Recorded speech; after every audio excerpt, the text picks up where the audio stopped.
బాప్తిస్మం ఇచ్చుటకు క్రీస్తు నన్ను పంపలేదు గాని క్రీస్తు యొక్క శిలువ వ్యర్థము కాకుండానట్లు వాక్చాతుర్యము లేకుండా సువార్త ప్రకటించుటకే ఆయన నన్ను పంపెను.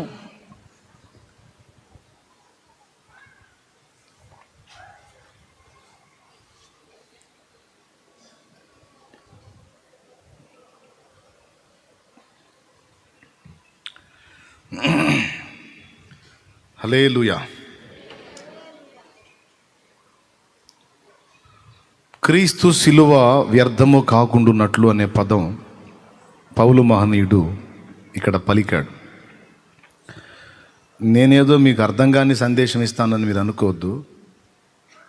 కొన్ని ముఖ్యమైన సంగతులు ఈరోజు నేను మీతో మాట్లాడాలి.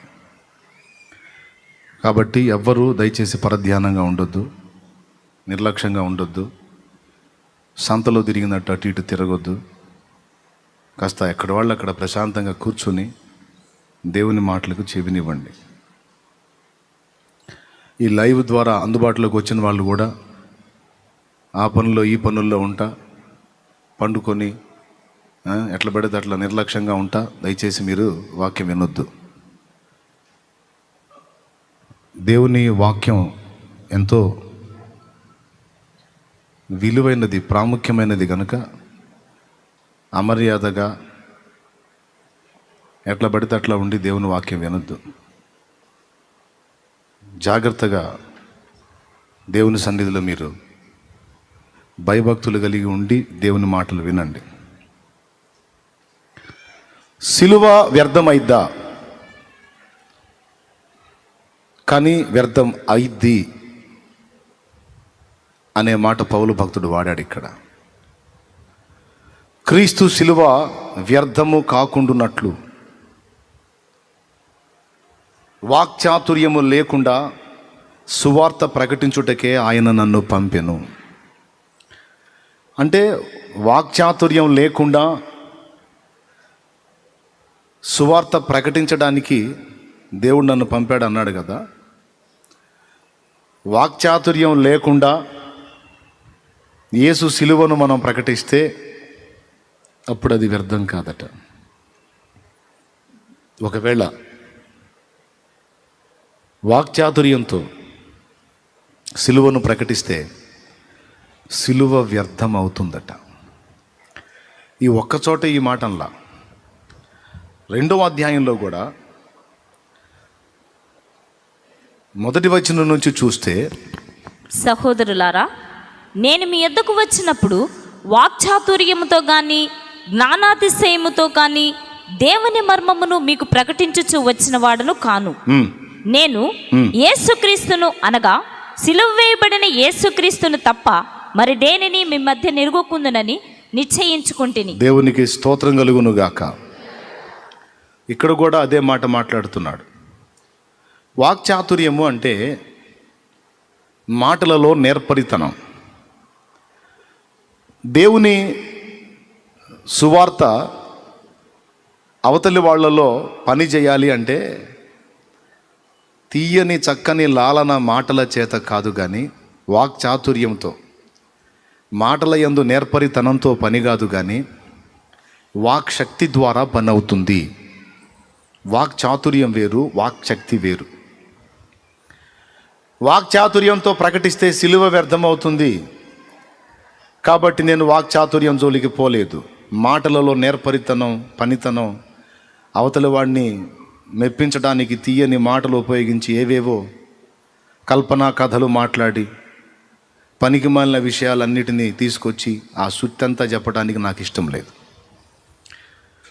సిలువ వేయబడిన క్రీస్తును తప్ప మరి దేనిని నేను ఎరుగకుందునని మీ మధ్య నిశ్చయించుకుంటుని అన్నాడు. అంటే వాక్చాతుర్యంతో ప్రకటిస్తే సిలువ వ్యర్థమవుతుంది. వాక్చాతుర్యం కాకుండా వాక్శక్తితో ప్రకటిస్తే సిలువ సఫలమవుతుంది.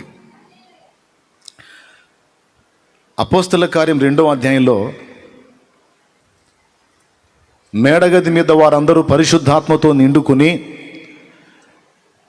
భాషలతో దేవుని మహిమపరిచారు, అన్య భాషలతో దేవుని మహిమపరిచారు.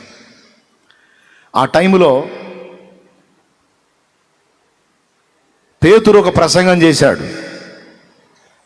పేతురు చేసినటువంటి ఆ ప్రసంగంలో ప్రత్యేకత ఏంటంటే ఆయన వాక్ చాతుర్యంతో ప్రసంగం చేయలేదు, వాక్ శక్తితో నింపబడి ప్రకటించాడు అని ఉంది. ఆ పరిశుద్ధాత్మ వారికి వాక్శక్తి అనుగ్రహించిన కొలది వారు అన్య భాషలు మాట్లాడుచూ దేవుని మహిమపరిచిరి. ఆ గుంపులో సీమోను పేతురు కూడా ఉన్నాడు. సీమోను పేతురు ఆ రోజు ఉపదేశంలో ఉపయోగించింది వాక్ చాతుర్యం కాదు, వాక్శక్తి. సువార్త ప్రకటించే బాధ్యతను భుజాన వేసుకున్న ప్రతి ఒక్కరూ మనందరం వాక్ చాతుర్యం జోలికి వెళ్ళకూడదు. వాక్ శక్తితో నింపబడుట కొరకు ప్రార్థించాలి, కనిపెట్టాలి, పొందుకోవాలి, పని చేయాలి. వాక్ చాతుర్యంతో ఎంత తీయని మాటలు మాట్లాడి చక్కగా ఒక గంటన్నర ప్రసంగం చేస్తే ప్రసంగం అయిపోయిన తర్వాత విన్నోళ్ళు అబ్బా ఎంత బాగా చెప్పారండి, అద్భుతం అని పొగిడి వెళ్ళిపోతారు. కానీ వాక్ శక్తి చేత నింపబడి వాక్యాన్ని ప్రకటిస్తే జనాలు పొగడటం కాదు, పొడవబడతారు అని రాసుంది. ఏమవుతారని ఉంది? అవునండి, సీమోను పేతురు వారికి వాక్యం ప్రకటించాడు. ఎలా ప్రకటించాడంటే వాక్ చాతుర్యంతో కాదు, వాక్ శక్తితో ప్రకటించాడు. వాక్ శక్తితో వారికి ఏమి ప్రకటించాడో తెలుసా? సిలువ వేయబడిన యేసును ప్రకటించాడు. సిలువ వేయబడిన యేసును ప్రకటించాడు. మీరు ఆయనను దుష్టుల చేత బంధించి సిలువ వేయించి చంపితిరి. మరణము ఆయనను బంధించి ఉంచుట అసాధ్యము గనుక దేవుడు మరణ వేదనలను తొలగించి ఆయనను లేపెనో.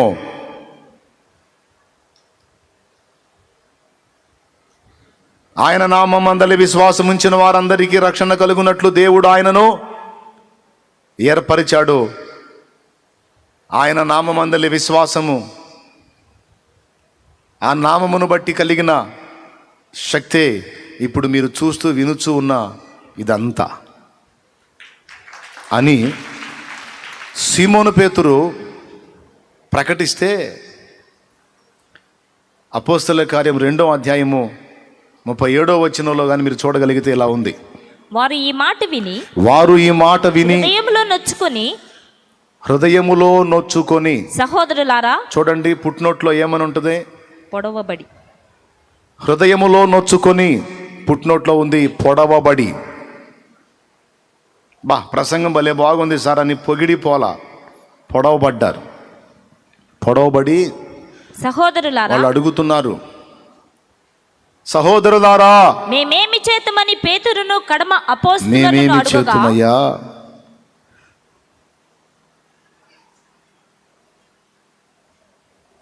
శతాధిపతి అయితే, పౌలు శీలలను బంధించిన శతాధిపతి అయితే రక్షణ పొందుటకు నేనేమి చేయవలెనని అడిగాడు. అదే మాట ఇక్కడ వీళ్ళు అడుగుతున్నారు, మేమేమి చేతుము? పొడవబడ్డారు, నొచ్చుకున్నారు. వాక్ శక్తికున్న దమ్ము అది. దేనికున్న దమ్ము? వాక్ శక్తికున్న దమ్ము. వాక్ చాతుర్యానికి అది లేదు. వాక్ చాతుర్యం మనుషుల పొగడ్తలను అందుకుంటుంది. వాక్ శక్తి మనుషుల హృదయాలను పొడిచి వారిని దేవునికి లోబరిచి రక్షణలోకి నడిపిస్తుంది. సిలువలేని సువార్త విలువలేని వార్తే, సిలువలేని ప్రకటన విలువలేని ప్రకటనే. నా ప్రియమైన దేవుని బిడ్డలారా, అంటే సిలువను పక్కకు పెట్టేసి ఏవేవో పనికిమాలిన విషయాలన్నిటిని తీసుకొచ్చి యేసు సిలువ, మరణ, పునరుద్ధానములు, ఆయన బలియాగమును గూర్చిన సత్యాన్ని పక్కన పెట్టేసి మిగిలిన చెత్తంతా చెప్పి ఏం ప్రయోజనం? ఒకవేళ ఒక ప్రసంగికుడిగా ఆ సోదంతా నేను చెబితే నా ప్రభు సిలువ వ్యర్థమైపోతుంది. సిలువ వ్యర్థం కాకుండా సిలువ కార్యం అర్థవంతంగా జరగాలంటే ప్రజలందరికీ యేసు సిలువ ప్రకటితం కావాలి, ప్రకటించబడాలి. అది వాక్ చాతుర్యంతో కాదు, వాక్ శక్తితో ప్రకటింపబడాలి. ఆ వాక్ శక్తిని అనుగ్రహించేది పరిశుద్ధాత్మ, దేవుడే. ఆ వాక్ శక్తిని నీకు నాకు మనకి ఇవ్వడానికి ఆసక్తి కలిగి ఉంది దేవుడే. కాబట్టి ఇది చదివిన దానిలో నుండి మనకు అర్థమవుతున్న సంగతి, మనం చదివిన దానిలోంచి మనకు అర్థమవుతున్న సంగతి. ఈ ఒక్క పాయింట్లోనే యేసు సిలువ వ్యర్థమైద్దా, ఇంకా మరి దేనిలోనన్నా యేసు సిలువ వ్యర్థమైద్దా అనే కొద్దిగా మనం ధ్యానిద్దాం. ఇప్పుడు నేను చెప్పింది జస్ట్ ఉపోద్ఘాతంగా తీసుకోండి. ఇక నుంచి చెప్పేయి పాయింట్స్ వైజ్డ్గా రాసుకోండి. ఎక్కడ ఒకవేళ నోట్స్ ఉంటే పెన్ను పేపర్ తీసుకొని రాసుకుంటే రాసుకో, కానీ అంతకంటే ముఖ్యంగా నీ హృదయంలో ముద్రపడాలి. వాటిలో మొట్టమొదటిది, యేసు సిలువ ఎప్పుడు వ్యర్థమైద్ది? ఏమండి, ఎప్పుడంటే యేసు సిలువ లోకానికి ప్రచురపరచబడవలసి ఉండగా ప్రచురించవలసిన వారు ప్రచురించకపోతే, తమ బాధ్యతను నెరవేర్చకపోతే, యేసయ్య సిలువ, ఆ సిలువను గూర్చిన సత్యం అనేకులకు అందజేయకపోతే, చేరకపోతే సిలువ వ్యర్థమే అవుతుంది. దేవునికి మహిమ కలుగును గాక. హల్లెలూయా. దీన్ని మీకు పోల్చి చెప్పాలంటే ఎలా చెప్పాలి? నేను ఆహారం వండించానండి, ఆహారం వండించాను, ఓ 10 క్వింటాలు అనుకుందాం, ఓ 10 క్వింటాలు వండించాను. అంత దేశాలలో సమృద్ధిగా భద్రంగా ఉంది. ఇక్కడ మీరు ఆకలి కొని ఉన్నారు, క్షుద్బాధతో ఉన్నారు. అక్కడ అన్నం ఉంది, ఇక్కడ ఆకలి కొన్న వ్యక్తులు ఉన్నారు. ఇప్పుడు ఆ అన్నం వీరికి చేరి వీరి ఆకలి తీరి వీరు నెమ్మదిగా ఉండాలంటే ఏం జరగాలి? మధ్యలోని వ్యక్తులు జోక్యం చేసుకొని మిమ్మల్ని పంక్తులుగా కూర్చోబెట్టి అక్కడి నుంచి ఆహారాన్ని మీకందరికీ అందుబాటులోకి తెచ్చి ఇవ్వాలి. అప్పుడు మాత్రమే ఆ ఆహారం వ్యర్థం కాకుండా అది వండినందుకు ఒక అర్థం ఉంటుంది. ఆహారం ఉంది, ఆకలి కొన్న వ్యక్తులు ఉన్నారు, మధ్యలో ఆ ఆహారాన్ని చేరవేసే వ్యక్తులు తమ పని సరిగా నెరవేర్చకపోతే 10 క్వింటాలు కాదు, 100 క్వింటాలైనా 1000 క్వింటాలైనా అది వ్యర్థమే అవుతుంది. అది అక్కడ ఎందుకు పనికి రాకుండా పాడవుతుంది. ఆకలి కొన్న వాళ్ళు ఆకలితోనే దెబ్బతినే అవకాశం ఉంది. ఎంతమందికి అర్థమైంది? స్తోత్రం చెప్పండి అందరూ, గట్టి శబ్దంతో చెప్పండి. అవునా కాదా? ఆకలి కొన్న వ్యక్తులకు ఆకలి తీర్చాలంటే ఆహారాన్ని అందిపుచ్చుకొని అందరికీ అందుబాటులోకి తీసుకెళ్ళాలి. ఇప్పుడు ఆ ఆహారాన్ని మనం యేసు సిలువతో పోల్చుకుంటే, ఆయన సిలువ సువార్తను కానీ ఒక వ్యక్తి తెలుసుకోగలిగితే వాడు నరకం నుండి కాపాడబడతాడు, బతికిపోతాడు. క్రీస్తు సిలువను ఆశ్రయించగలిగితే వాడు బతికిపోతాడు. అది అందకపోతే వాడు నాశనం అవుతాడు, నశించిపోతాడు. అగ్ని ఆరని పురుగు చావని ఘోర నరకానికి వెళతాడు. మనలో చాలామంది నరకాన్ని గురించి వింటాం, మాట్లాడతాం, చదువుతాం, కానీ నరకం నిజమని నమ్మం. నమ్మితే నిద్ర ఎట్లా పోతాం? హాయిగా ఆహారం తిని సమయాన్ని ఖాళీగా ఎలా ఖర్చు పెడతాం? పొరపాటును కూడా పని చేయం. నరకము నిజము, దేవుడు నిజం, తీర్పు నిజం, శిక్ష నిజం, రక్షణ నిజం, పరలోకం నిజం అని నిజంగా మనం నమ్మితే ప్రశాంతంగా ఉండటం మన వల్ల కాదు. కానీ ఇవన్నీ ఎరిగుండి కూడా నువ్వు ప్రశాంతంగా ఉంటున్నావు, ఏ స్పర్శ లేకుండా ఉంటున్నావు అంటే, నేను చెప్తున్నాను, నమ్ముతున్నాను అంటున్నావు కానీ నిజంగా నువ్వు నమ్మట్లా. నిన్ను నువ్వు మోసం చేసుకుంటున్నావు. ఇదే మాట రేపు దేవుడు అడిగితే, ఇదంతా నిజమని నువ్వు నమ్మావా అంటే, నమ్మా కదా ప్రభువా అంటే, నమ్మితే మరి నా సిలువను గురించి ఇతరులకు ప్రకటించకుండా ఎలా ఉన్నావు అని అడుగుతాడు. అప్పుడైనా నీ రంగు బయటపడిద్ది. చాలామంది తమను తాము మోసం చేసుకునే స్థితిలో ఉన్నారు. అందులో మొట్టమొదటి విషయం ఇదే. అంటే నమ్ముతున్నాం, విశ్వాసులం అని చెప్తున్నారు, కానీ పూర్తిగా వాటిని గురించి సీరియస్గా తీసుకోవటం లేదు అంటే నమ్మట్లేదు అని అర్థం. మొట్టమొదటిగా చెప్పాలంటే, ఈరోజు ఇంతమంది ఇక్కడ వచ్చి కూర్చున్నారు. నేను ఇంకా బాప్తిస్మం పొందలేదన్నా అన్నోళ్ళు చేతులు ఎత్తండి. నేను ఇంకా బాప్తిస్మం పొందలేదన్నా అన్న వాళ్ళు చేతులు ఎత్తండి. చేతులు ఎత్తిన వాళ్ళు ఒక్కసారి అలా లేచి నిలబడండి. ఏమనుకోవద్దు, మిమ్మల్ని నేనేమి ఇబ్బంది పెట్టను. చేతులు ఎత్తిన వాళ్ళందరూ అలా ఒక్కసారి లేచి నిలబడండి.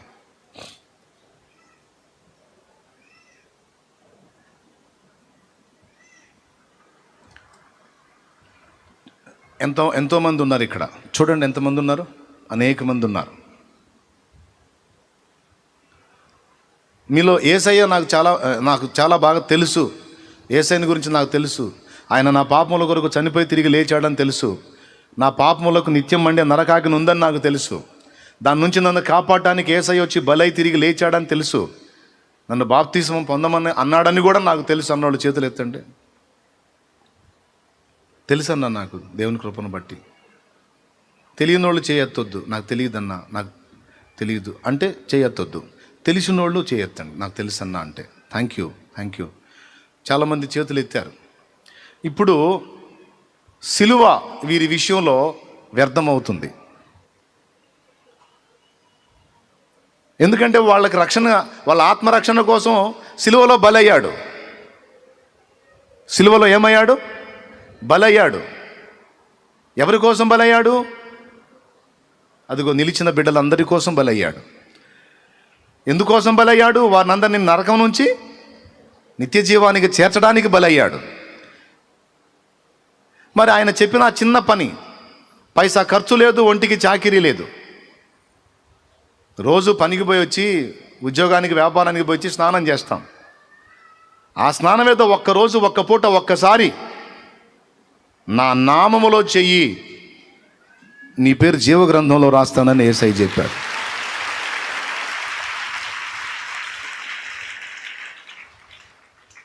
పాత జీవితాన్ని వదిలేసాయి, ఇక క్రొత్త జీవితాన్ని ప్రారంభించు. నీ జీవితంలో క్రొత్త జన్మ అనుభవంలోకి రా అని ఒక పిలుపునిచ్చాడు.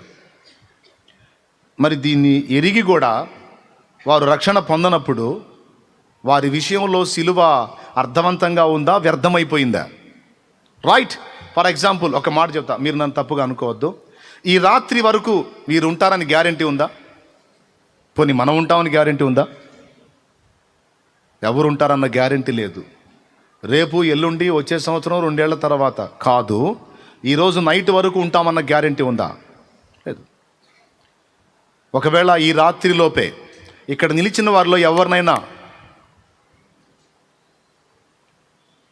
మరణం సంధిస్తే,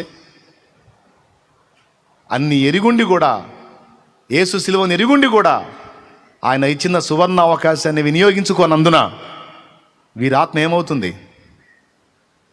ఎక్కడికి వెళ్తుంది? అప్పుడు ఆ వ్యక్తి విషయంలో సిలువ ఏమైంది? మీకు ఎంతమందికి అర్థమైంది ఇప్పుడు నేను చెప్పింది? థ్యాంక్ యూ నాన్న. నిజంగా అర్థమైందా?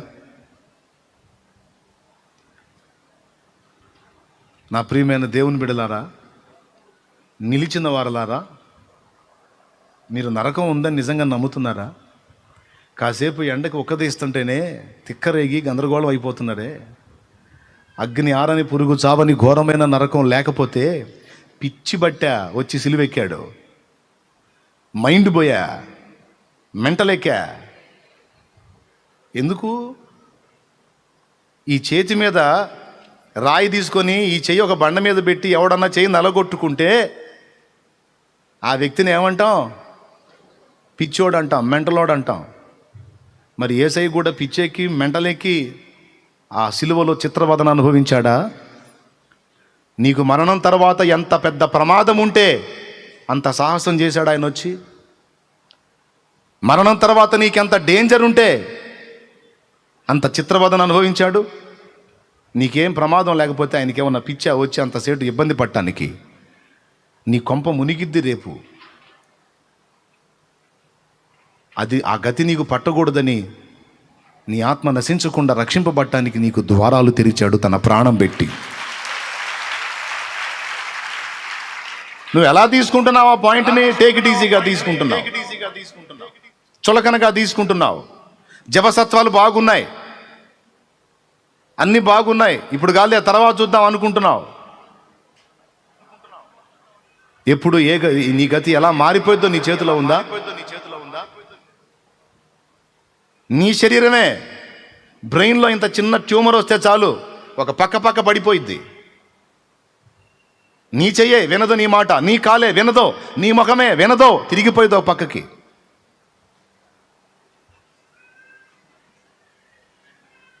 నీ కిడ్నీలే కొద్దిగా తేడా వస్తే చాలు.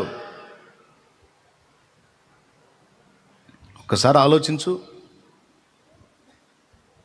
ఎంత డేంజరు. రక్షణ ఇంత ముఖ్యమైనదైతే యేసు శిలువ నీ కొరకే, నీ ఆత్మను నరకం నుండి కాపాడటం కొరకే అని నువ్వు నమ్మితే ఎందుకు ఇంత నిర్లక్ష్యం చేశావు? తెలియకపోతే అది వేరే సంగతి. తెలిసి నిర్లక్ష్యం చేస్తే, నిర్లక్ష్యం చేసిన వ్యక్తి విషయంలో శిలువ వ్యర్థమైపోయింది, ఆత్మ నశించిపోయింది. సమస్య నీదా నాదా? నేనైతే ఒడ్డెక్కేశా. నేనేమి ముసలోడైనాక తీసుకోవాలా. నేను మారు మనసు పొంది బాప్తిస్మం పొందినప్పుడు నా వయసు 20-21 సంవత్సరం, అంతే. ఈ రెండింటి మధ్యలోనే అప్పుడే తీర్మానం చేసుకున్నా. తెలియకముందు లోకానుసారంగా బ్రతికాను, తెలిసి ఇంకెందుకు ఆ జీవితం జీవించాలి. ప్రభువు దేవుడని నమ్ముతున్నాను, నరకం నిజమని నమ్ముతున్నాను, తీర్పు ఉందని నమ్ముతున్నాను. ఏ క్షణాన పోతానో తెలియదు, అది కూడా తెలుసు, నమ్ముతున్నాను. కాబట్టి నేడు అన్న సమయం ఉండగానే నేను జాగ్రత్త పడాలని నిర్ణయం చేసుకొని ఎప్పుడు ఇస్తారా బాప్తీసమని తహతహలాడాను. దేవుడు అవకాశం ఇచ్చాడు. ఆయన కృపతో జస్ట్ 4 వీక్స్లో, ప్రభువుని తెలుసుకున్న 4 వారాల్లో నాకు అవకాశం వచ్చింది బాప్తీసం పొందడానికి. వెంటనే నేను కూడా క్యూలో నిలబడి రక్షణ పొందుకున్నాను. హల్లెలూయా.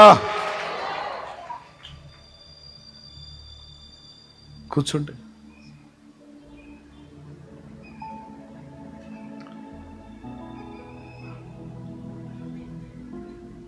కొద్దిగా ఆలోచిస్తారా? నీ ఆత్మ నశించిపోతే సిలువ వ్యర్థమైపోయినట్టే. నీ విషయంలో తీసుకోవాల్సిన వాడు ఆహారాన్ని తీసుకొని తినకపోతే వాని కోసం సిద్ధపరిచిన ఆహారం వ్యర్థమైపోయినట్టే.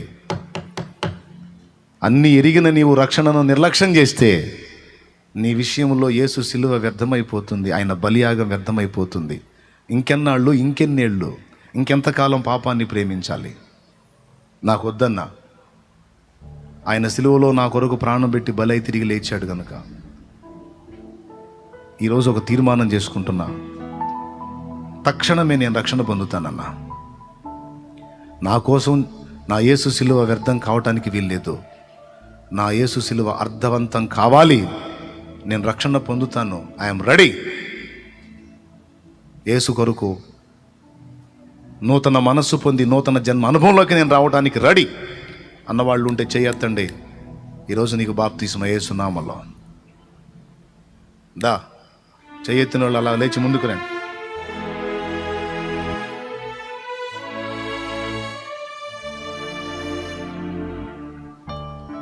మ్యాటర్ స్పష్టంగా చెప్పటం నా బాధ్యత. క్లియర్గా అర్థం చేసుకున్నా, అర్థం అయినా కూడా నిర్లక్ష్యం చేస్తే నాకు సంబంధం లేదు. ఇది నేనేదో నా సొంత మాటలతో చెప్తుంది కాదు. పరిశుద్ధాత్మ దేవుడు ఆయన అభిషేకం నా మీద ఉంచి ఆయన అనుగ్రహించిన వాక్కును బట్టే నేను మీతో పలికాను ఈ మాట.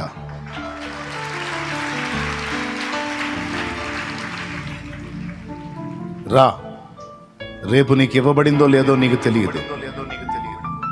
నిత్యము మండే నరకాగ్ని గుండం నుంచి తప్పించుకోవాలి. దేవుడిచ్చిన సదుపాయాన్ని వినియోగించుకోవాలి. త్వరగా పరిగెత్తండి. కూర్చోండి. స్త్రీలు ఈ ప్రక్కన, పురుషులు ఈ ప్రక్కన.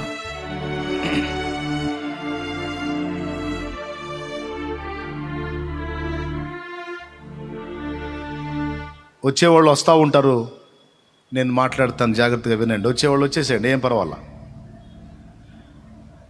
ఇప్పుడు వీళ్ళ విషయంలో సిలువ వ్యర్థమైందా, అర్థవంతమైందా? పెద్దగా చెప్పాలి, చప్పట్లు కొట్టి దేవుని మహిమ పరుద్దాం.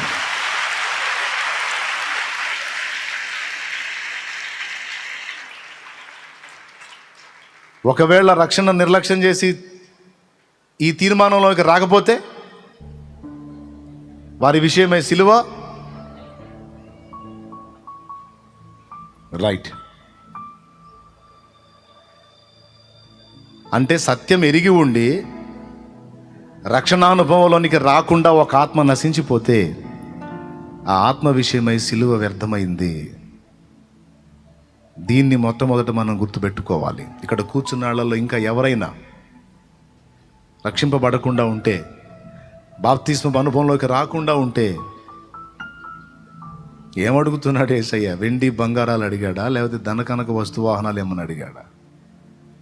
పాపిని అని ఒప్పుకొని పశ్చాత్తాపడి మారు మనసు పొంది పాప క్షమాపణ నిమిత్తం బాప్తిస్మం పొందు. బాప్తిస్మం పొంది పాపాలన్నీ కడిగేసుకో, అప్పుడు రక్షణ పొందుతావు అని చెప్పాడు.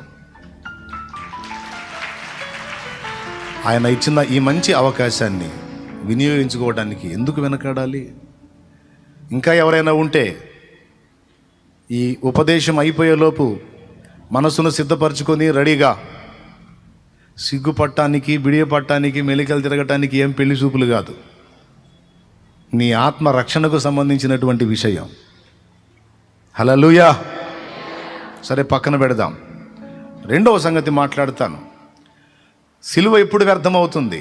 ఈరోజు సిలువను గురించి ధ్యానించుకుంటున్నాం. ఏ సంఘంలోనన్నా చూడు, గుడ్ ఫ్రైడే సిలువ, యేసు సిలువలో 7 మాటలు, యేసు సిలువలో పలికిన మాటలు, రకరకాల సందేశాలు. మంచిదే, భక్తులు వారికి దేవుడిచ్చిన ప్రేరణలో మాట్లాడతారు, మాట్లాడనివ్వండి. నాకు దేవుడిచ్చిన ప్రేరణ ఎప్పుడో సంవత్సరానికి ఒకసారి సిలువను గుర్తు చేసుకోవటం కాదు. సిలువ ప్రతి దినము, ప్రతిరోజు మన కళ్ళ ముందే ఉండాలి. Praise the lord.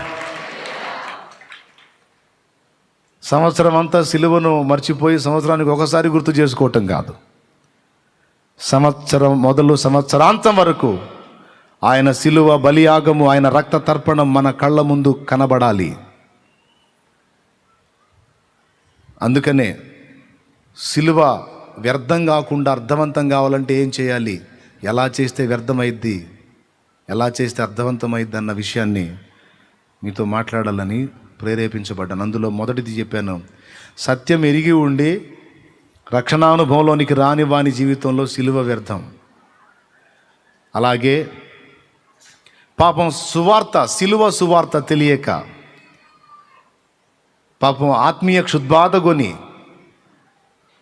ప్రజలు ఎదురు చూస్తూ ఉంటే వాళ్లకు ప్రకటించే వాళ్ళు లేకపోవటం, ప్రకటించాల్సిన బాధ్యత దేవుని పిల్లలు నిర్లక్ష్యం చేయటం వల్ల రక్షణార్థమైన సిలువ వ్యర్థమైపోతుంది.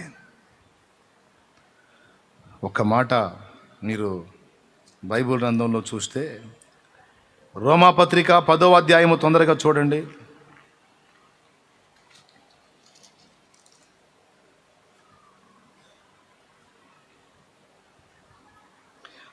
9వ వచనం చదువు. అదేమనగా, యేసు ప్రభువని నీ నోటితో ఒప్పుకొని, యేసు ప్రభువని నీ నోటితో ఒప్పుకొని, దేవుడు మృతులలో నుండి ఆయనను లేపినని, దేవుడు మృతులలో నుండి ఆయనను లేపినని నీ హృదయమందు విశ్వసించిన ఎడల, నీ హృదయంలో విశ్వసించిన ఎడల నీవు రక్షింపబడుదువు. చదువు. ఏలయనగా నీతి కలుగునట్లు మనుష్యుడు హృదయంలో విశ్వసించును, రక్షణ కలుగునట్టు నోటితో ఒప్పుకొనును. ఈ రెండే కాకుండా నమ్మి బాప్తిస్మ పొందువాడు రక్షింపబడును అనే మాట కూడా ఉంది. కాబట్టి బాప్తిస్మం కూడా. Praise the Lord. సరే, ఆ తర్వాత చదువు తల్లి. ఏమనగా, ఆయన యందు విశ్వాసముంచు వాడెవడను సిగ్గుపడడని లేఖనము చెప్పుచున్నది. అది యూదుడని గ్రీసు దేశస్థుడని భేదము లేదు, ఒక్క ప్రభువే అందరికీ ప్రభు అయ్యుండి. ఇందులో యూదుడని అన్యుడని భేదం లేదు, ఒక్క ప్రభువే అందరికీ ప్రభువు అయి ఉండి తనకు ప్రార్థన చేయు వారందరి ఎడల కృప చూపుటకు ఐశ్వర్యవంతుడై ఉన్నాడు. ఎంతమంది అయితే వచ్చి ఆయనను ఆశ్రయిస్తారో, ఆయన శిలువ దగ్గరకు వస్తారో వారందరికీ కృప చూపుటకు ఆయన ఐశ్వర్యవంతుడై ఉన్నాడు. ఏదో కొద్దిగా కొన్ని ప్రాంతాలకి, కొన్ని ఏరియాలకి కృప కాదు, ఎంతమంది వస్తారో అంతమందికి రక్షణ కృప చూపుటకు ప్రభు ఐశ్వర్యవంతుడు. అయిపోలా ఎందుకనగా ప్రభు నామమును బట్టి ప్రార్థన చేయి వాడెవడో వాడు రక్షింపబడును. ఇదిగో ఇది 4వది. యేసు ప్రభు అని నోటితో ఒప్పుకోవాలి, నంబర్ 1. హృదయమందు విశ్వసించాలి, నంబర్ 2. ప్రభు నామమున ప్రార్థన చేయాలి, నంబర్ 3. నమ్మి బాప్తిస్మం పొందాలి, నంబర్ 4. ఇది మొట్టమొదటిది.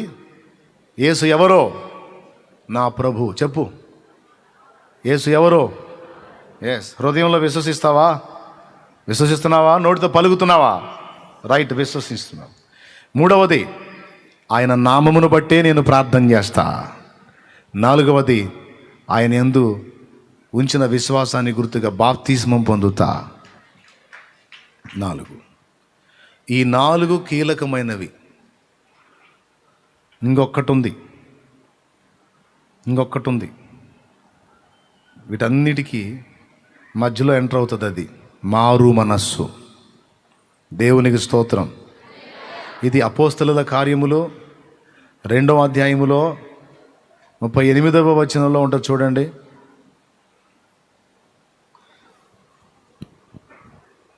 పేతురు, మీరు మారు మనస్సు పొంది పాపక్షమాపణ నిమిత్తము ప్రతివాడు యేసుక్రీస్తు నామమున బాప్తిస్మము పొందుడి. అది మారు మనస్సు అంటే పాత జీవిత విధానాన్ని నుంచి దేవుని వైపు మళ్ళుకోవటం. పాతపు ఆరాధనలకి, భక్తికి, లోకానికి, వ్యసనాలకి, బలహీనతలకి, క్రియలకి వీపు చూపి దేవుని వైపుకు ముఖం తిప్పటం, దేవుని వైపు మళ్ళుకోవటం. హల్లెలూయా, చెప్పు గట్టిగా. అది మారు మనస్సు. ఈ మారు మనస్సును కొంతమంది అంటారు, నేను ఇప్పుడిప్పుడే మారుతానని అన్నయ్య, ఇన్స్టాల్మెంట్ పద్ధతిలో మారుతానంట. మారు మనసు తీర్మానం అనేది ఇన్స్టాల్మెంట్లో రాదు, ఇన్స్టంట్గా వస్తుంది. పాపం మీద అసహ్యం పుట్టి, లోకం మీద అసహ్యం పుట్టి, ఛీ నాకు ఇదోది దరిద్రం, నాకు యేసయ్య కావాలా, యేసుతో నేను బ్రతకాలనే తీర్మానం ఇన్స్టాల్మెంట్లో రాదు, ఇన్స్టంట్గా వస్తుంది, జక్కయ్యకు వచ్చినట్టు. అప్పటిదాకా ఆ గడియ వరకు పాపాత్ముడే.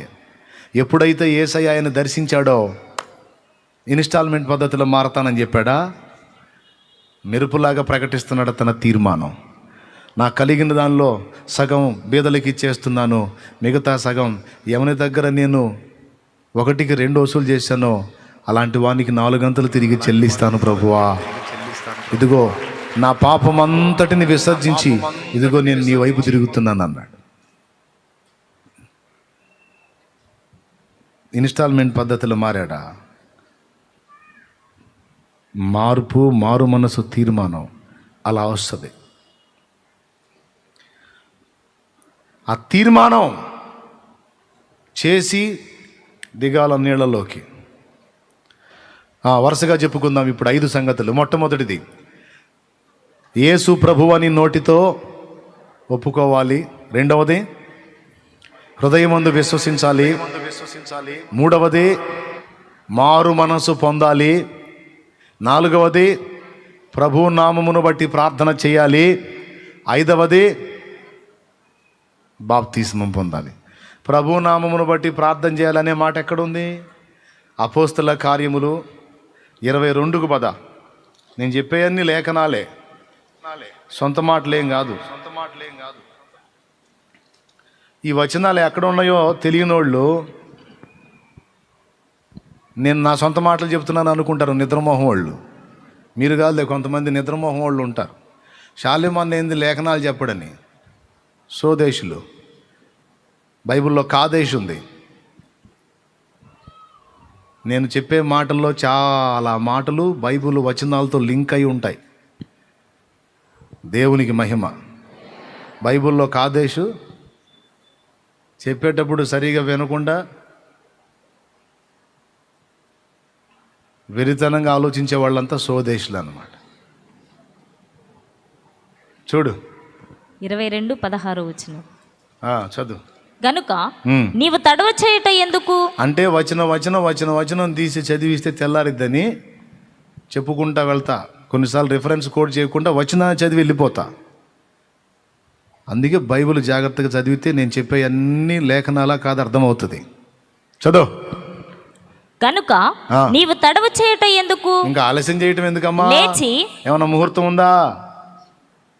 ఇంకేమన్నా ముహూర్తం ఉందమ్మా? తట్టడి పెట్టుకున్నావు నెత్తిన, కడిగేసుకోమని పిలుస్తుంటే ఎందుకమ్మా ఇంకా నెత్తిన పెట్టుకుని కూర్చొని ఇంకా తడవ చేయటం ఎందుకమ్మా? చెడిపోయిన కార్యాలు చేయటానికి ఏమో వెనకాడో. ఆ దరిద్ర పనులన్నీ కడిగేసుకొని అయినా శుద్ధీకరణ పొందమ్మా అంటే ఎందుకమ్మా 24 ఆలోచనలు ముందుకు వెనక్కి ఆలోచిస్తావు ఎందుకమ్మా? ఇంకేం చేయాలమ్మా? ఇంకా తడవ చేయటం ఎందుకు? చదువు. లేచి ఆయన నామమును బట్టి ప్రార్థన చేసి బాప్తిస్మము పొంది నీ పాపములను కడిగి వేసుకొనుమని చెప్పెను. అది లెక్క. బాప్తిస్మం పొందబోయే ముందు ఏం చేయమన్నాడు? ఆయన నామమును బట్టి ప్రార్థన చేయమన్నాడు. సరిపోయినాయి మొత్తానికి లేఖనాలు.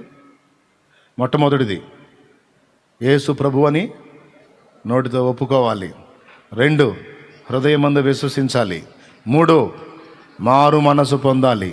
4 ఆయన నామమును బట్టి ప్రార్థన చేయాలి. బాప్తీసం కాదు, 5వది బాప్తీసం. దేవునికి స్తోత్రం. హల్లెలూయా.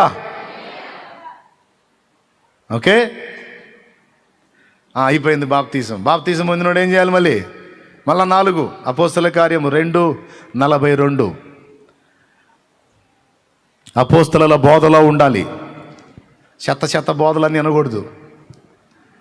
దేవుడు నిన్ను ఎక్కడ చూపిస్తున్నాడో వాక్యానుసారంగా, ఎక్కడ ప్రయాణం ఉందో, ఎక్కడ దేవుని పరిశుద్ధాత్మ కదలిక ఉందో, ఎక్కడ వాక్య క్రమంలో నడుస్తుందో, ఎక్కడ అపోస్తలిక బోధ ఉందో ముందు నీకు తెలియాలంటే ముందు నువ్వు బైబిల్ చదవాలి. ప్రార్థన చేయాలి. దేవా, నువ్వు కదులుతున్న స్థలం ఏది? నాకెక్కడ సత్యం దొరుకుతుంది? బయలుపరచు. ఎందుకంటే ఇప్పుడు కుప్పల తెప్పలు అయిపోయింది. ఎక్కడ సత్యం ఉందో, ఎవడు చెబుతుంది నిజమో, ఎవడు చెబుతుంది అబద్ధమో అర్థం కావట్లేదు. అందరూ వాక్యమే అంటున్నారు. కానీ ఇక్కడ ఏం చెప్తున్నాడు? రక్షణ బాప్తీసం పొందిన వాళ్ళు 4 విషయాల్లో జాగ్రత్తగా ఉండాలి. ఆ 4 విషయాల్లో మొట్టమొదటిది అపోస్తలుల బోధ. 2వది సహవాసం, పరిశుద్ధుల సహవాసం. 3వది ప్రతి ఆదివారం ప్రభు బల్లలో చెయ్యి వేసే అనుభవం. 4వది ప్రార్థనా జీవితం. బాప్తిస్మం పొందక ముందు, పొందిన తరువాత.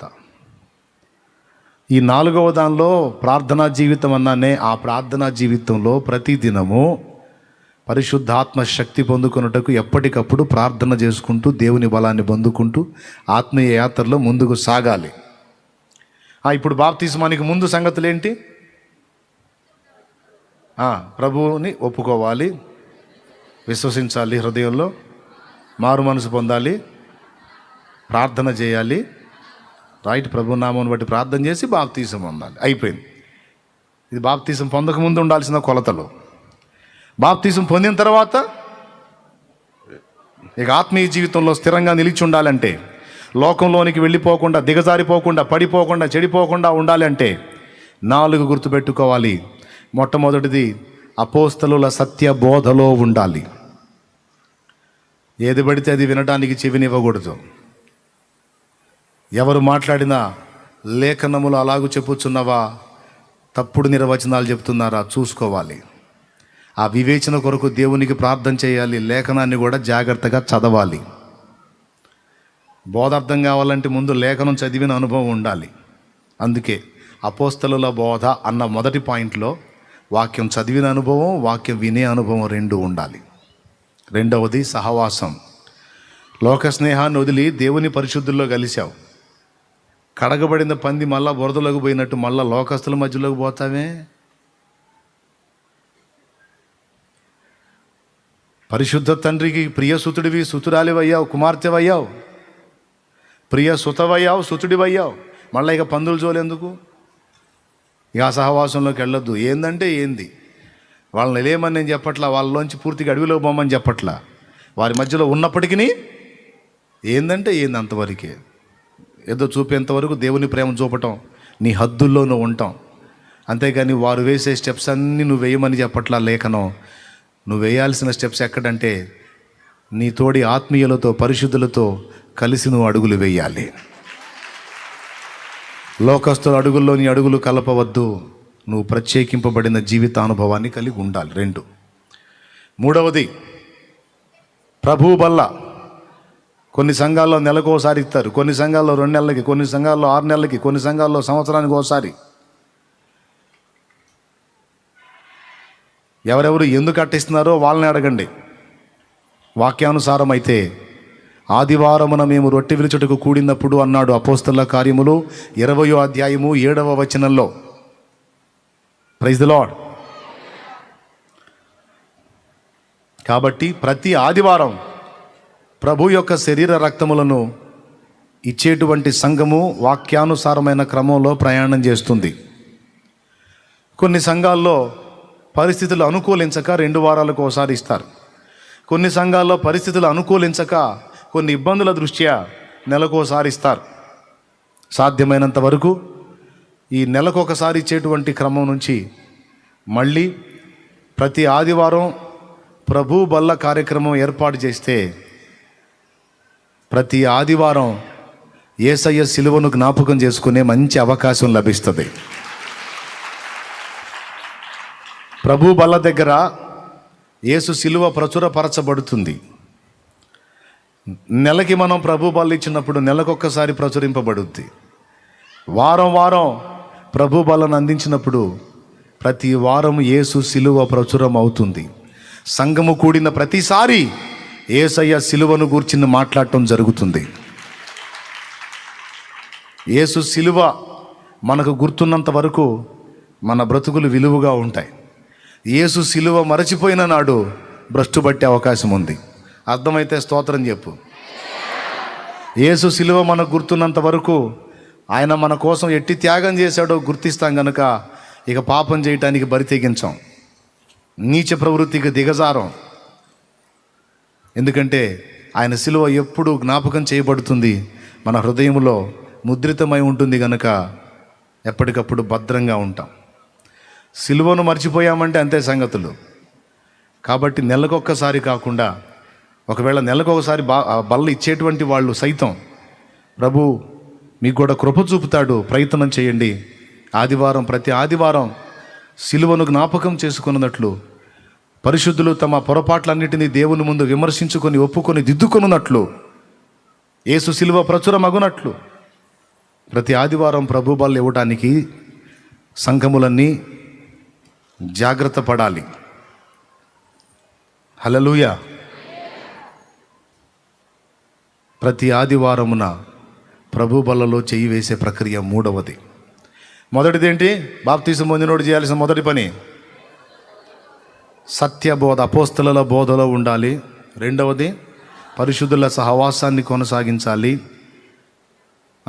3వది ప్రభు బల్ల విషయంలో ప్రతి వారం ప్రభు బల్లలో చేయాలి. 4వది ప్రార్థనా జీవితం. ఈ ప్రార్థించేటువంటి ప్రక్రియలో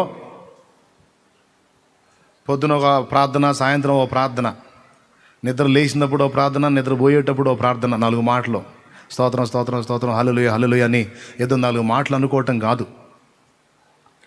ప్రార్థన విలువైంది, బలమైంది, కీలకమైంది, ప్రాముఖ్యమైంది.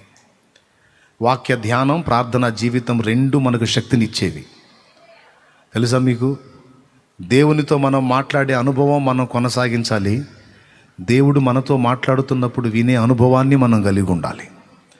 ప్రార్థనా జీవితం అంటే మనము దేవునితో మాట్లాడటం. వాక్య ధ్యానం అంటే గ్రంథము ద్వారా దేవుడు మనతో మాట్లాడటం. మనం ఆయనతో మాట్లాడుకుంటా, ఆయన మనతో మాట్లాడుకుంటా ఈ వ్యవహారం సాగినంతసేపు మధ్యలోకి సైతానుగాడు ఎంటర్గాడు. కొద్దిగా సోమరులమై బలహీనపడి కొద్దిగా నిర్లక్ష్యం చేశామనుకో, వాడు వస్తాడు ఇక సిగ్గు లేనోడు. వాడికి సిగ్గు శరం ఉండదు. సందు ఎప్పుడు దొరికిద్దా అని చూస్తుంటాడు. వాడు ఎంటర్ అవుతాడు మనల్ని భ్రష్టు పట్టియటానికి. వాడు వచ్చి అంటాడు, వాక్యం చదవలేదు ఈరోజు అయ్యో అని నువ్వు అంటే, నీ పక్కన ఉండి అంటాడు, ఒకరోజేగా, 2 రోజులు చదవలేదు, 2 రోజులేగా, 3 రోజులు చదవ, 3 రోజులేగా. నువ్వేమన్నా ఒక వారం ఆగావా ఏంది? వారం రోజులు అయిపోయింది. అయ్యో వారం రోజులు అయిపోయింది, వాక్యం సరిగా చదవట్లేదు నేనంటే, వారమేగా. నువ్వేమన్నా ఒక నెల చదవలేదా ఏంది? నెల రోజులు అయిపోయింది. అయ్యో వాక్యం ఏందో సరిగా చదవట్లేదు, కనీసం 4-5 అధ్యాయాలన్నా చదివేదాన్ని, చదువుకునేవాడిని, అసలు ఏందో కనీసం ఒక అధ్యాయం కూడా పూర్తిగా చదవట్లా, మరి నా భక్తి ఏందో దిగజారిపోతుంది, దాదాపు 4 రోజులైంది నేను సరిగ్గా బైబిల్ మనసు పెట్టి చదివి అనుకుంటే, నెలేగా. నువ్వేమన్నా 6 నెలలు ఆగావింది. ఎందుకు? దేవుడితో నువ్వు మాట్లాడటం, దేవుడు నీతో మాట్లాడటం ఎంత తక్కువైతే అంత వాడి పని జరిగిద్ది నీ దగ్గర. నీలో వాడు పని చేస్తాడు, నీ ద్వారా జరిగే పనిని కూడా జడగొడతాడు. నిన్ను జడగొడతాడు, నీ ద్వారా జరగాల్సిన దేవుని పనిని కూడా జడగొడతాడు లూసిఫర్, సాతాను. అందుకే జాగ్రత్త పడాలి. దేవునితో మాట్లాడుకునే ప్రక్రియ ప్రార్థన ఎప్పుడూ నిర్లక్ష్యం చేయకూడదు. దేవుడు మనతో మాట్లాడే ప్రక్రియ వాక్య ధ్యానం ఎప్పుడూ నిర్లక్ష్యం చేయకూడదు. ఇది ఎవరైతే స్థిరంగా కలిగి ఉంటారో వాళ్ళని జడగొట్టడం ఏ దెయ్యం వల్ల కాదు, ఏ సైతాను వల్ల కాదు. అలా దేవునితో మాట్లాడుకునే ప్రక్రియను ప్రార్థన అన్నాం. ఆ ప్రార్థనలో ప్రతిదినము దేవుని బలమడగాలి. ఏమడగాలి? బలమడగాలి. ఎందుకంటే ఆకర్షణలు నిండిన ఈ పాపిష్టి లోకంలో ఆకర్షణలను, ఆ ఆశలను జయించి నిలవాలంటే నీ సొంత బలం చాలదు. పరిశుద్ధాత్మ నీలో క్రియ చేయాలంటే ఎప్పటికప్పుడు దేవుని అడిగి పొందుకోవాలి. మాట చెబితే మనోళ్ళు మరిచిపోతారని భక్తులు పాట రాశారు. చాలా పాటలు ఉన్నాయి తెలుసా? పరిశుద్ధాత్మను గోరుము, జీవమాయేసు ప్రభుని పేరట వేడుము, జీవమాయేసు ప్రభుని పేరట వేడుము. పరిశుద్ధాత్మను గోరుము, జీవమాయేసు ప్రభుని పేరట వేడుము, జీవమాయేసు ప్రభుని పేరట వేడుము. తండ్రి తనను అడుగు వారికి ఎంతో నిశ్చయముగా తన పరిశుద్ధాత్మను అనుగ్రహించును. కొంతమంది అంటారు, బాప్తీసం పొందినప్పుడే ఆత్మ వచ్చాడండి, మళ్ళీ ఆత్మను అడిగేది ఏంది పిచ్చి అంటారు. నేను పిచ్చి కాదురా, పిచ్చోడా, నువ్వు పిచ్చోడివి. బాప్తీసం పొందినప్పుడు పరిశుద్ధాత్మ అనే వ్యక్తి మనలోకి వచ్చాడు, మంచిది. ఆ వ్యక్తి మనలో కూర్చున్నంత మాత్రాన మనకు శక్తి రాదు. నేను శ్రీమంతుని, డబ్బులు గల్లోని, మీ ఇంట్లోకి వచ్చి కూర్చున్నా, ఇక మీ ఇంట్లో రైస్ ఉందో లేదో, కూరకుందో లేదో నేను చూస్తానయింది. ఒకవేళ చూసినా ఎగబడి ఇదిగో డబ్బులు తీసుకోండి నేను ఎంటపడతానా? ఎంటపడను. ఎంత డబ్బు నా దగ్గర ఉన్నా మీరు అడగాలి కదా.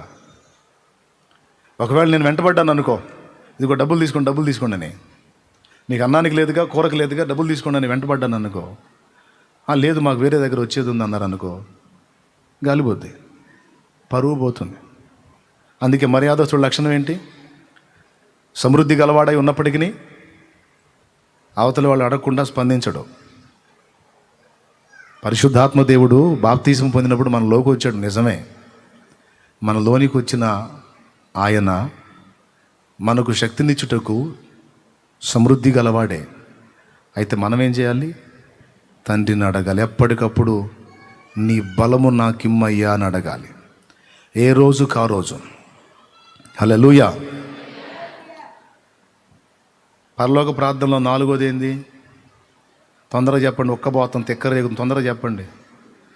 పరలోక ప్రార్థనలో 4వది ఏంది? మాకు కావలసిన ఆహారం. అక్కడ శరీరానికి అనలా, ఆత్మకి అని కూడా అనలా, ఆహారము అన్నాడు.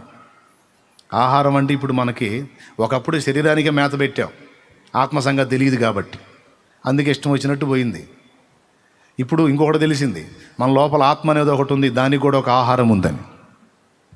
ఏం ఆహారం? ఆత్మ బలము పొందడానికి 2 విధములైన ఆహారం ఉంది శక్తినివ్వడానికి. 1 వాక్యం అయితే 2 అభిషేకం. అపోస్తల కార్యములు 1వ అధ్యాయం 8వ వచనం, పరిశుద్ధాత్మ మీ మీదికి వచ్చినప్పుడు శక్తి నొందెదరు అని ఉంది. ఆహారం తిన్నప్పుడు ఏమొచ్చిందండి? శక్తి వచ్చింది. ఉపవాసం ఎంతమంది ఉన్నారు ఇవాళ? నీరసంగా ఉందా లేదా? అది అప్పనంగా తింటే మీకైనా నాకైనా ఏం హుషారో హుషారు. ఇప్పుడు కూటం అయిపోగానే ఆ ఫుడ్ పెట్టేవాళ్ళు ఆలస్యం చేస్తే కొట్టాలనిపించింది వాళ్ళని. ఆ వేడి వేడి సాంబారు వాసన తగులుతుంటే ఏదో తెలియని పరవశం. దేవునికి స్తోత్రం, హల్లెలూయా. ఎప్పుడూ తినేది అయినా ఏందో ఉపవాసం ఉన్న రోజు సాంబారు వాసన తగిలితే ఏదో స్పెషల్ ఎఫెక్ట్ లాగా ఉంటుంది. అంటే బలహీనం అయిపోయి నీరసించి శక్తి క్షీణించి కాస్త ఆహారం పడితే కానీ శక్తి. శరీరానికి శక్తి ఓకే, మరి ఆత్మకు బలం ఇచ్చేవి 2 అని చెప్పాను. 1ది వాక్యం అయితే 2వది అభిషేకం. అదే చెప్పాడు, పరిశుద్ధాత్మ మీ మీదికి వచ్చినప్పుడు. రైట్.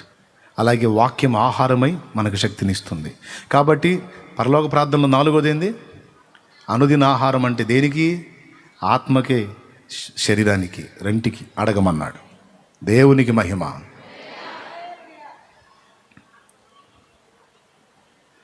పరలోకమందున్న మా తండ్రి, నీ నామం పరిశుద్ధపరచబడును గాక, నీ రాజ్యం మాకు వచ్చుగాక, నీ చిత్తం పరలోకమందు నెరవేర్చినట్లు భూమి మీద నెరవేరును గాక. 4వది అక్కాయ, దేవునికి మహిమ. సరే పర్వాలేదులే, ఇది మీరు గుర్తుపెట్టుకోవాలి. ఆత్మకు ఆహారం కావాలంటే అభిషేకం. సో ప్రార్థన చేసేటువంటి వ్యక్తులు, పరిశుద్ధాత్మ నీలో ఉన్నాడు ఓకే, కానీ ఏ రోజుకు ఆ రోజు నువ్వు ఆయననే శక్తినిమ్మని అడగాలి. అడిగేందుకు ఇవ్వచ్చుగా, ఆయనే ఇచ్చుకుంటూ ఉంటాడులే. అట్లా కుదరదు. లూకాసు వార్త 11వ అధ్యాయం 13వ వచనం ఒకసారి చూడు ఏముందో. పరలోకమందున్న మీ తండ్రి తన్ను అడుగువారికి పరిశుద్ధాత్మని ఎంతో నిశ్చయముగా అనుగ్రహించును. అడిగినోడికి ఇస్తానన్నాడా? అడగనోడికి ఇస్తానన్నాడా? అక్కడే పైన ఉంటుంది, అడుగుడి అడగండి మీకు ఇవ్వబడిన అన్నాడా? కాబట్టి ఇంకా అభిషేకం అడిగేదేంది, అభిషేకం అడిగేదేంది అంటారు కొంతమంది మేధావులు. నాయనా తెలియకపోతే తెలుసుకోండి, తెలిసి తెలియకుండా ఎద్దేవా చేయొద్దు, ఎగతాళి చేయొద్దు. సగం చదువులు ఎక్కువైపోయారు ఇప్పుడు. వాడికి తెలియదు, ఒకటి చెవి తినడు. మూర్ఖులు ఎక్కువైపోయారు. ఇప్పుడు ఏమర్థమైంది మీకు? బాప్తీసం పొందినవాడు 4 విషయాల్లో కేర్ఫుల్గా ఉండాలి. నంబర్ 1 అపోస్తలుల బోధ, నంబర్ 2 సహవాసం, నంబర్ 3 రొట్టె విరుచుట, నంబర్ 4 ప్రార్థనా జీవితం. ఆ ప్రార్థనలో అన్ని సంగతులతో పాటు విశేషముగా ఏ రోజుకు ఆ రోజు ఆత్మ నింపుమా, జీవాత్మ నింపుమా, పరమ పావనాత్మ నీదు వరము నీయుమా. ఆత్మ నింపుమా, జీవాత్మ నింపుమా,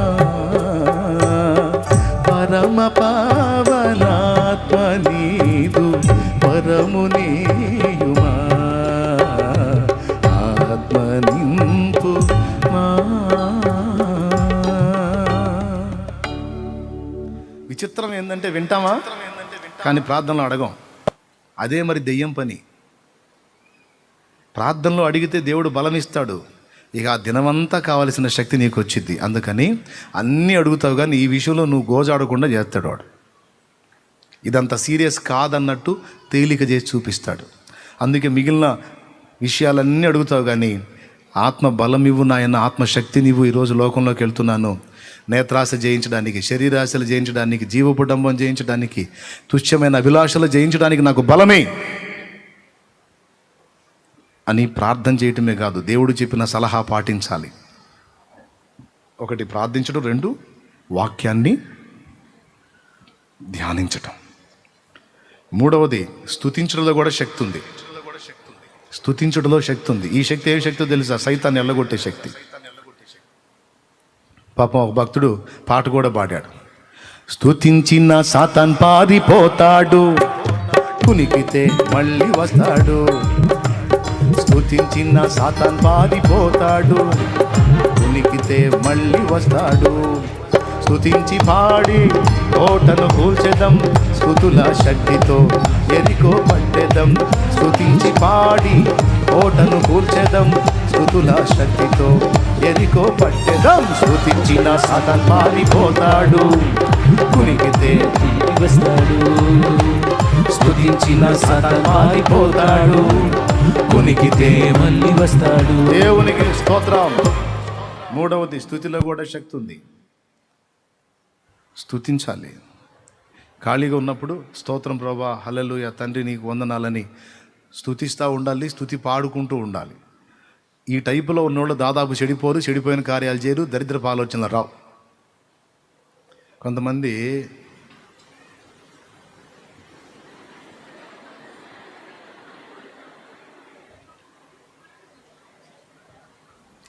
ఊర కూర్చోపోతే కాస్త నోరు తెరిచి ఏదైనా పాట పాడొచ్చుగా. పాట పాడదాంలే, ఇంటికాడ వదిలిపెట్టు, పర్సనల్గా వదిలిపెట్టు. సన్నిధిలో ఉండి కూడా కొంతమంది ఆరాధన జనం చేస్తుంటే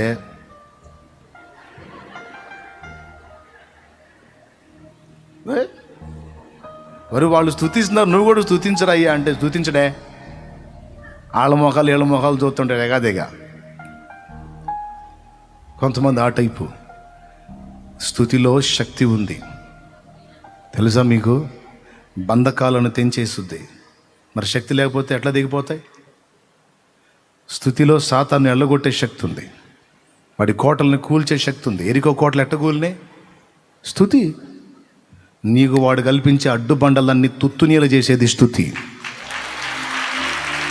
నీ కారులో స్తుతి వినబడాలి, నీ ఆటోలో స్తుతి వినబడాలి, నీ లారీలో స్తుతి వినబడాలి, నీ బైక్లో స్తుతి వినబడాలి, నీ ఇంట్లో స్తుతి వినబడాలి. ఎంత మంచి అలవాటు అది.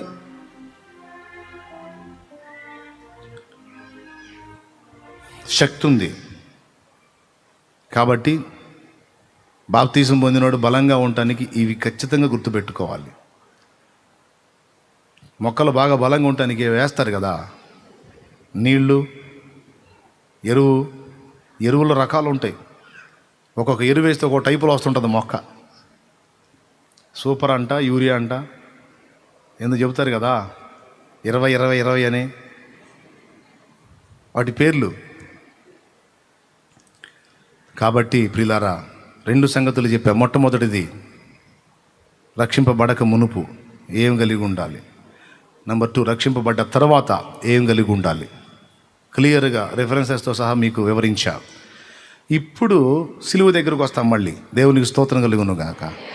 అంటే ప్రసంగం అయిపోలేదన్నమాట అనుకోకండి, అయిపోయింది. ఇక సింపుల్ చేసేస్తా. ఓకే. ఫస్ట్ పాయింట్, సిలువ ఎలా వ్యర్థమైద్దంటే సత్యం ఎరిగి కూడా రక్షణ ఒక వ్యక్తి పొందకపోతే సిలువ వ్యర్థం. రెండవది, ఇప్పుడు రోమాపత్రిక దగ్గరికి రండి. ప్రభు అయిన యేసు ప్రభు అని నోటితో ఒప్పుకొని హృదయమందు విశ్వసించి అని మ్యాటర్ చదివారు కదా. ఆ తర్వాత కిందికి రావాలి.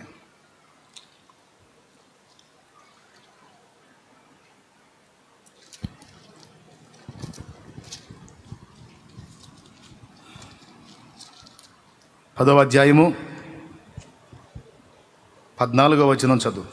వారు విశ్వసింపని వానికి ఎట్లు ప్రార్థన వారు విశ్వసింపని వానికి ఎట్లు ప్రార్థన చేయుదురు, వినని వానిని ఎట్లు విశ్వసించుదురు. వినని వానిని ఎట్లు విశ్వసించుదురు. ప్రకటించువాడు లేకుండా వారు ఎట్లు విందురు. ప్రకటించువారు పంపబడని ఎడల వారు ఎట్లు ప్రకటించుదురు. ప్రకటించువాడు లేకుండా వారు ఎట్లు విందురు. ఇందు విషయమై ఉత్తమమైన వాటిని గూర్చిన సువార్త ప్రకటించు వారి పాదములు ఎంతో సుందరమైనవని వ్రాయబడి ఉన్నది. ప్రియులారా, ఇక్కడ ఏమంటున్నాడో తెలుసా? క్రీస్తు శిలువ వ్యర్థం కాకుండా ఉండాలి అంటే ప్రకటించేవాడు ప్రకటించాలి. ప్రకటించేవాడు ప్రకటించకపోతే వినేవాడు ఎట్లా వింటాడు? ప్రకటించేవాడు పంపబడకపోతే ఎట్లా ప్రకటిస్తాడు? అంటే దీని మీనింగ్ ఏంటంటే, యేసు శిలువ వ్యర్థం కాకుండా అది అందరి జీవితాల్లోకి వెళ్ళి అందరినీ రక్షణలోనికి నడిపించాలి అంటే అందరి నోళ్లలో నుండి యేసు శిలువ ప్రకటింపబడాలి. జాగ్రత్త జాగ్రత్త, చేతులు నొప్పులేస్తే మెల్లి కొట్టండి. అసలు ఇక ఉపవాసం ఉన్నారు మీరు. హల్లెలూయా చెప్దామా? నాకు అర్థమైంది ఈ విషయం. నేను అందుకే అప్పటి నుంచి ఇప్పటిదాకా ప్రకటించడం మానుకోలా. యేసు సిలువను ప్రకటించక మానను. మాటతో ప్రకటిస్తా, పుస్తకంతో ప్రకటిస్తా, వాక్యంలో ప్రకటిస్తా, పాటతో ప్రకటిస్తా. శిరం మీద ముళ్ళ సాక్షిగా, ఆర్చిన కన్నీళ్ళ సాక్షిగా, శిరం మీద ముళ్ళ సాక్షిగా,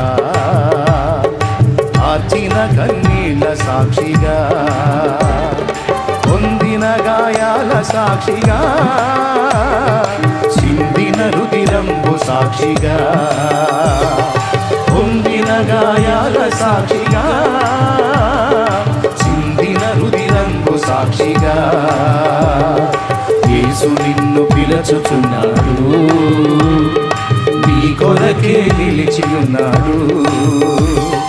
యేసు నిన్ను పిలుచుచున్నాడు, నీ కొరకే నిలిచి ఉన్నాడు. యేసు నిన్ను పిలుచుచున్నాడు, నీ కొరకే నిలిచి ఉన్నాడు. దేవునికి మహిమ.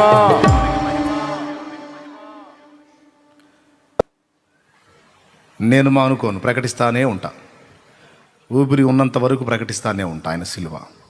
ఎందుకంటే ఇందాక చెప్పా, వాక్యంలో శక్తి ఉంది, అభిషేకంలో శక్తి ఉంది, మూడవది స్తుతిలో, 4 సిలువను గూర్చిన వార్తలో కూడా శక్తి ఉంది.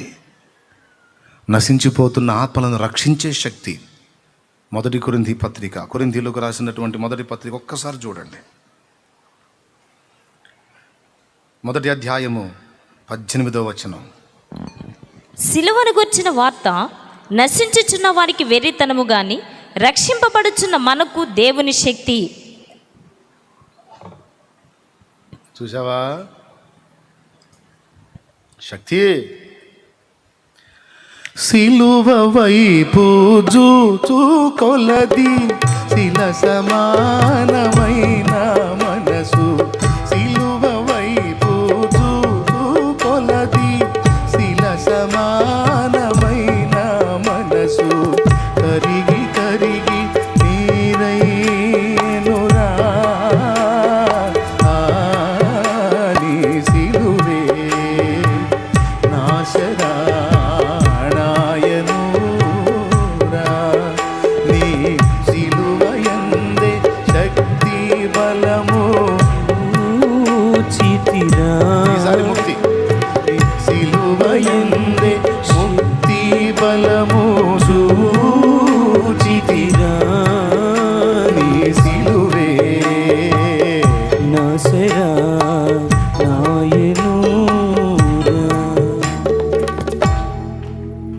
మళ్ళీ.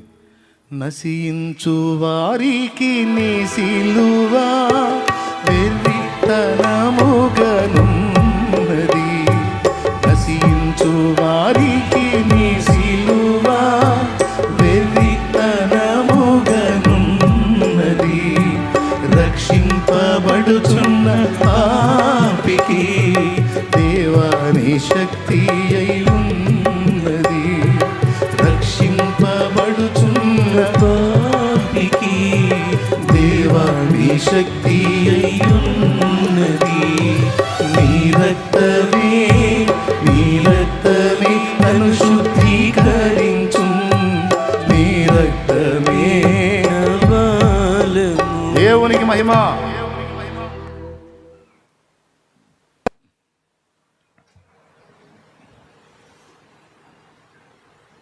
ప్రకటిస్తే, తెలుసుకున్నోడు ప్రకటిస్తే అనేక మందిని రక్షించడానికి అందులో శక్తి ఉంది. మనమేం సిగ్గుపడి మెలికలు తిరగటం ఎక్కువయా. కళ్ళ ముందు ఆత్మలు నాశనానికి పోయి ఆత్మలు కనపడుతుంటాయి. చెప్పమని ఆత్మ ప్రేరేపిస్తుంటాడు లోపల. వద్దులే, వాళ్ళు ఏమైనా అనుకుంటారేమో,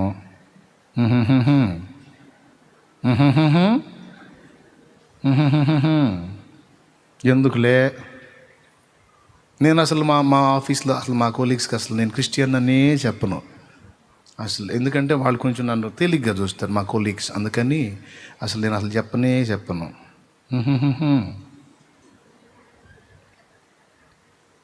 దెయ్య మొహంలా కనపడింది ఆ మొక్క అన్నప్పుడు నాకు, ఆ మనిషి మొహం.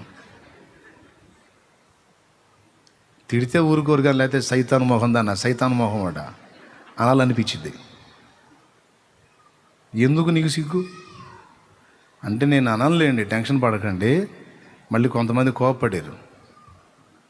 పడండి, పర్వాలేదు, ఒప్పుకోను.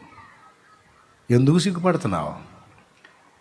నీ ఆఫీస్లో నీ కొలీగ్స్ ఒప్పుకున్న లైఫ్లో ఒక్కసారైనా వాళ్ళకి యేసు సిలువను నువ్వు ప్రచురపరిచి ఉండాలి.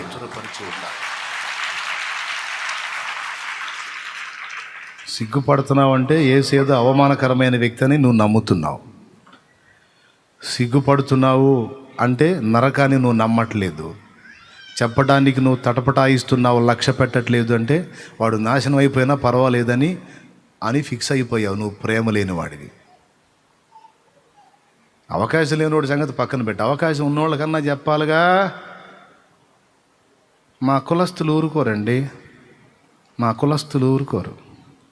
రేపు అగ్నిగుండంలో పోయి వాడు రోజు తిడతాడు నిన్ను. వాళ్ళ టైపులో తిడతాడు, నీ ధనంజయ అని. ఏమని? దుర్మార్గురాలా తెలుసుకొని కూడా నాకు ఒక్కసారన్నా చెప్పి సావలేదు, నీ ధనంజయ అని తిడుతుంటాడు వాడు. లేకపోతే ఆమె. నీ కులస్తులు, మతస్థులు, ఏ అస్తైనా ఏ పస్తైనా నీకు అవకాశం దొరికిన ప్రతి చోట సిలువను గురించి నీ నోరు తెరవాలి. ఇది ఈరోజు నీ తీర్మానం. యేసు సిలువ మరణ పునరుద్ధానములను గూర్చిన వాక్కు నీ నోట నిత్యము ఉండాలి. అది అగ్ని వలె మండుచు అనేకులకు ప్రచురం చేయబడాలి. అది యథార్థమైన భక్తి. నిజంగా నువ్వు దేవుని సంబంధివి. బాధ్యత లేదు. ఈరోజు చాలామందికి బాధ్యత లేదు. అవకాశం ఉన్నా చెప్పేది, వినేవాడికి మనసున్నా చెప్పేవాడికి మనసు లేదు. ఎంత తేలిగ్గా అంటే అంత తేలిగ్గా తీసుకున్నారు. ఎంత భ్రష్టత్వం! నువ్వు ఎట్లా అసలు దేవుని సంబంధివి? నువ్వు ఎట్లా అసలు యేసు బిడ్డవి? నువ్వు ఎట్లా నువ్వు దేవుని ప్రేమ కలిగిన వ్యక్తివి? ఎవడో కష్టపడి చెబితేనేమో నువ్వు విని మారు మనసు పొంది రక్షణ పొందుతావా? ఎవడో కష్టపడి నీ దగ్గరికి సువార్త తెస్తేనేమో నువ్వు విని ఎగిరి గంతులేసి స్తోత్రం ప్రభా నా ఆత్మను రక్షించినందుకు అందని వాళ్ళ తండ్రి అంటావా? నువ్వేం ఎవడికి చెప్పవా? నువ్వెవడికి చెప్పవా? బుద్ధి లేదా నీకు అని నేను కాదు, దేవుడే అడుగుతున్నాడు. నిన్ను రక్షించినందుకు కృతజ్ఞతలు చెప్పావు. మరి నీ చుట్టూ సిలువని ఎరగని నశించిపోయే వాళ్ళు చాలామంది ఉన్నారు. మరి వారి సంగతి? సిగ్గులు గిగ్గులు తీసి పక్కన పెట్టి వాడు తిట్టినా కొట్టినా తన్నినా దూషించిన ప్రభు ప్రేమను బట్టి సహించి ఒక్కసారైనా యేసు నిన్ను ప్రేమిస్తున్నాడు. ఆయన నీ పాపముల కొరకు చనిపోయాడు. నీ పాపముల కొరకు చనిపోయాడు, సమాధి చేయబడ్డాడు, తిరిగి లేచాడు. ఆయన రాబోతున్నాడు. సోదరుడా సోదరి, కొంచెం యేసయ్య గురించి ఆలోచించు ప్లీజ్. నీ ఆత్మరక్షణ కోసం చెబుతున్నానని. ఈ రెండు మొక్కలు చెప్పడానికి ఏం మాయరోగం అని అడగాలనిపిస్తుంది నాకు, కానీ అనంలే. మాయరోగం అనంలే. మీకెందుకు రోగాలు రావాలే, కానీ మీరు సత్యం తెలుసుకొని జాగ్రత్తగా నడుచుకుంటే చాలు.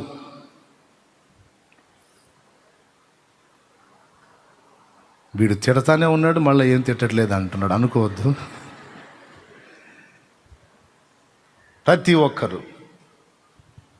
ఒక్కరు బాధ్యత గుర్తెరగండి.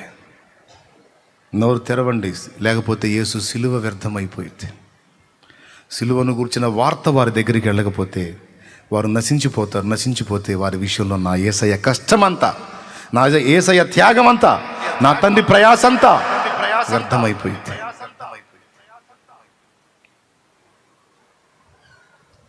ప్రతి ఒక్కరూ సేవా దృక్పథం కలిగి ఉండాలి. సువార్త ప్రకటించాలి.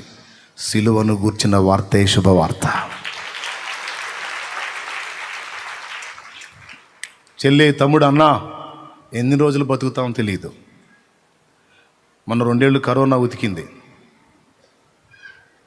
ఇందాక న్యూస్లో వచ్చింది, ఏదో అంతు చికెన్ రోగం అంట, 18 మంది బలి అని చెప్పేశాడు.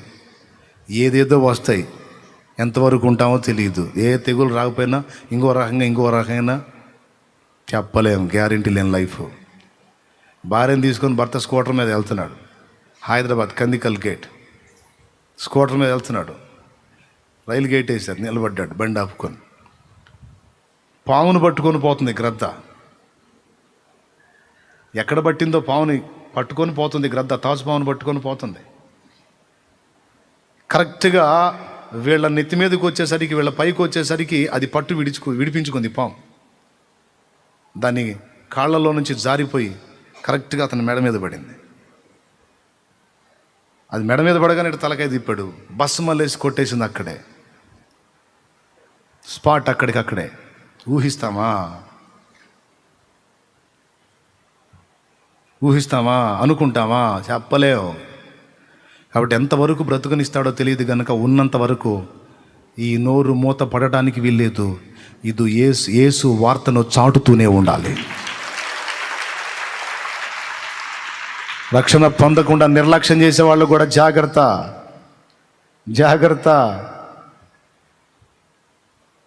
నీకంటే చిన్న చిన్న వయసు నీ కళ్ళ ముందు రాలిపోయారు. నువ్వు ఉంటావని గ్యారెంటీ లేదు. అందుకే జాగ్రత్త పడమని హెచ్చరిక చేస్తున్నా. యేసు సిలువ వ్యర్థం కాకుండా మనం జాగ్రత్త తీసుకోవాలి. 2, 3వది లాస్ట్ మాట. యేసు పాపంలో నుంచి కడిగి నిన్ను బయటికి తెచ్చి పరిశుద్ధుడిగా పరిశుద్ధురాలిగా చేయటానికి కదా సిలువనెక్కింది. పెద్దగా చెప్పండి, అవునా కాదా? మరి నిన్ను కడిగి పరిశుద్ధపరిచి ఒక క్రొత్త జీవితంలో నిన్ను తెచ్చి పందులలో నుంచి గొర్రెల మందలోకి చేర్చి నిన్ను నూతనపరిచి నూతన అధ్యాయాన్ని నీకు ఇచ్చాడు, జీవితాన్ని. మళ్ళా నువ్వు ఈ గొర్రెల మంద నుంచి పందుల మందలోకి పోయి పందుల వ్యవహారం చేస్తుంటే మరి ఇప్పుడు నీ విషయమై సిలువ ఏమైంది? నీకోసం ఆయన పడిన ప్రయాస అంతా ఏమైంది? కడగబడిన పంది మళ్ళా బురదలోకి పోయినట్టు కుక్క తన వాంతికి, కుక్క జాతి లక్షణం ఏంటో తెలుసా? పదార్థాన్ని ప్రాప్తంగా తింటది, తిని అరాయించుకోదు. కొద్దిసేపు ఆగి మళ్ళీ ఎక్కడో చోట కూర్చొని కక్కిద్ది, మొత్తం కక్కి అప్పుడు మొదలుపెట్టిద్ది. అబ్బా, అసహ్యంగా ఉంది కదూ. వదిలిపెట్టిన పాపిష్టి పనులు చేయటం దేవుడికి కూడా అంతే ఉంది. ఏం ఆశించి నిన్ను కడిగాను? ఎందుకోసం సిలువెక్కాను? నువ్వు మళ్ళీ ఆ చెడిపోయిన జీవితంలో, ఆ దరిద్రగొట్టు పనుల్లో, ఆ నీచమైన ప్రవృత్తిలోకి, ఆ పనికిమాలిన ఆలోచనలోకి, ఆ పాపపు క్రియల్లోకి, ఆ శరీర కార్యాల్లోకి నువ్వు హాయిగా వెళ్ళి ఫ్రీగా పాపాలు చేసుకోమనే నీకోసం సిలువెక్కింది. బుద్ధి లేదా నీకు? ఎలా వెళ్తున్నావు నువ్వు? ఎలా చేస్తున్నావు నువ్వు? ఎలా జీవిస్తున్నావు నువ్వు? ఎప్పుడో ఓసారి శోధించబడ్డా, పద్దాకలా నువ్వు అదే తంతులో కొనసాగుతున్నావు. ఏదో ఒక సమయం కానీ సమయం, టైం కానీ టైము, సందర్భం కానీ సందర్భం తేడా పడ్డా, ఎప్పుడో శోధించబడ్డాను. అయ్యో దేవా నన్ను క్షమించు అని మొత్తుకునే పరిస్థితి ఒకటి ఉంటుంది. అరే కాదే, నా కృపని, నా ప్రేమని, నా సిలువని అంత తేలిగ్గా తీసుకొని బరి తెగించి దేవుడు దయగలవాడు, ప్రేమ గలవాడు, కృపగలవాడని బరి తెగించి నీచానికి ఒడిగడుతున్నావే, అసహ్యమైన పాపాల్లోకి వెళ్తున్నావే. మరి నిన్ను ఈ విధంగా బతకడానికేనా నేను ప్రాణం పెట్టింది? అంటే ఇక నీకోసం నేను పడ్డ కష్టమంతా వట్టిదేగా? నీకోసం నా సిలువంతా వట్టిదైపోయింది కదా. నా రక్తంతో గడిగితే మళ్ళా పోయి ఆ నీచమైన దానిలోకి వెళ్తున్నావు. నీకు బుద్ధి లేదా? నీ విషయమై నాకు మరలా వేదన కలుగుతుంది. నువ్వు మళ్ళా నన్ను సిలువేస్తానికి తిప్పలు పడుతున్నావు. నీ పిచ్చి పనులతో నన్ను మళ్ళీ గాయపరుస్తున్నావని దేవుణ్ణి స్వరం మాట్లాడుతుంది. నీ విషయంలో నా సిలువ వ్యర్థమవుతుంది, జాగ్రత్త అని మాట్లాడుతున్నాడు. హల్లెలూయా, హల్లెలూయా. 3 సంగతులు. మొట్టమొదటిది, సత్యం ఎరిగి రక్షణ పొందని వాడి విషయంలో సిలువ వ్యర్థమైంది. నెంబర్ 2, ప్రకటించే బాధ్యతను ఎరిగి ఉండి ప్రకటించని వాని వలన అందాల్సిన వాళ్ళకి సిలువ సువార్త అందలేదు గనుక పాపం వాళ్ళ కోసం ప్రభువు చేసిన త్యాగం వ్యర్థమైంది. ఎందుకంటే ఆ త్యాగాన్ని గురించి వాళ్ళకి తెలియదు. 3, రక్షణానుభవంలోకి వచ్చి మారు మనసు పొంది పాపక్షమాపణ నిమిత్తం బాప్తిస్మం పొంది ప్రభు రక్తంలో కడగబడి మళ్ళా దరిద్రపు పనుల్లోకి వెళ్ళినందువల్ల నీ విషయమే ఆయన సిలువ వ్యర్థమవుతుంది. నువ్వు మారు మనసు పొంది ఆయనలో స్థిరంగా ఉండటానికి సిలువనెక్కాడు, కానీ సిలువను అడ్డం పెట్టి నా కోసం ప్రాణం పెట్టాడు, ప్రేమ గలవాడు, కృపగలవాడు, నన్ను అర్థం చేసుకుంటాడని బరి తెగించి నీచమైన పనులు చేయమని కాదు, పాపివిగా కొనసాగటానికి కాదు, పరిశుద్ధురాలివిగా మారటానికి పెట్టాడు ప్రాణం.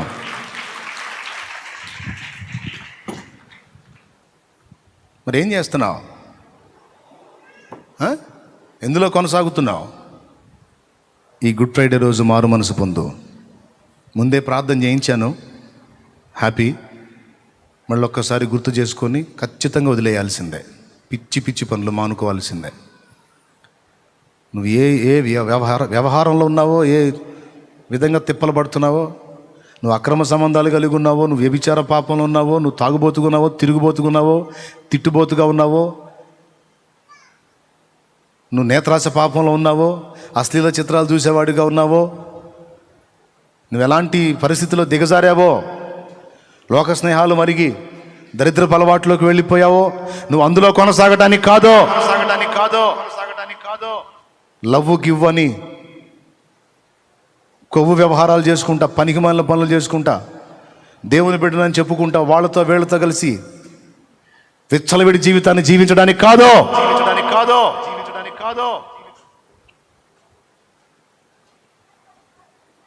పరిశుద్ధుడిగా, పరిశుద్ధురాలిగా నువ్వు బ్రతకడానికి, క్రీస్తు యేసునందు నూతన సృష్టివి కావటానికి సిలువ.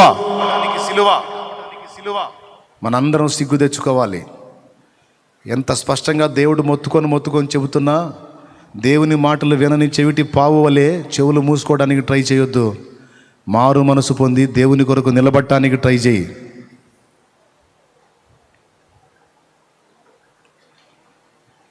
నాలుగవ మాట చెప్పి ముగిస్తా, ఈ ఒక్క మాట వినండి. 4వది ఏంటో తెలుసా? సిలువ ఎలా వ్యర్థమైందో తెలుసా? నీతో కూడా కూర్చొని నీ పక్కనే ఉన్న నీ సహోదరుడు లోకంలో పడిపోతే వారిని తిరిగి దర్శించి యేసు చెంతకు నువ్వు తీసుకొని రాకపోతే వాని విషయమై యేసు సిలువ వ్యర్థమే అవుతుంది. ఎందుకంటే వాడు రక్షణలోకి వచ్చి కూడా మళ్ళా లోకంలో జారిపోయాడు. నీ పక్కనే కూర్చున్నాడు, నీతోనే ఉన్నాడు, నువ్వు ఎరిగిన వ్యక్తే. నీ పక్కన కూర్చున్నామే, నువ్వు ఎరిగినామే, కానీ కేవలం నువ్వు ఆ వ్యక్తిని దర్శించి బలపరచని కారణం చేత ఆ వ్యక్తి తిరిగి లోకంలో కలిసిపోవటం జరిగింది. ఆ వ్యక్తి విషయమై యేసు సిలువ వ్యర్థమే అయింది. కాలేదా? కష్టపడి ఆత్మని రక్షణలోకి తీసుకొచ్చావు, వచ్చిన ఆత్మ స్థిరపడిందో లేదో చూసుకోవాలా, తిరిగి లోకం వైపు మళ్ళుతుంది. నువ్వు నిర్లక్ష్యం చేశావు, హెచ్చరించలా, ప్రయాసపడలా ఆత్మ స్థిరపరచడానికి.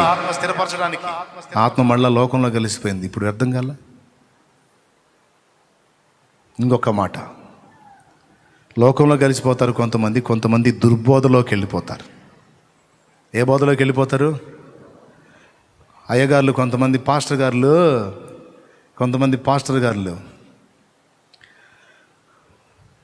కొంతమంది దుర్బోధకులు లేచి పనికిమాలిన బోధాలు చేస్తుంటే నిమ్మకి నీరెత్తినట్టు అసలు ఏం పట్టించుకోవట్లా. వీళ్ళ బోధలో సంఘంలో ఎలాంటి ప్రభావాన్ని చూపుతాయో వీళ్ళకి అర్థం కావట్లా. ఆ బోధల్ని ఎదిరించి ఖచ్చితంగా ఖండించి మాట్లాడాలన్న ఇంకితం కోల్పోయారు. నేను సంఘం కట్టాను వచ్చి, నా సంఘంలో 100 మంది వచ్చి, 150 మంది వచ్చి, 200 మంది వచ్చి 300 మంది వచ్చి అని చంకలెగరేస్తున్నారు. మంచిదే, 300 ఉండొచ్చు, 3000 ఉండొచ్చు, 400 ఉండొచ్చు, 4000 ఉండొచ్చు. కానీ ఒక్క మాట గుర్తుపెట్టుకో, ఈయనగాచి నక్కల పాలు చేసినట్టు ఉండకూడదు కాపరి. ఈయనగాచి నక్కల పాలు చేసినట్టు ఉండకూడదు కాపరి.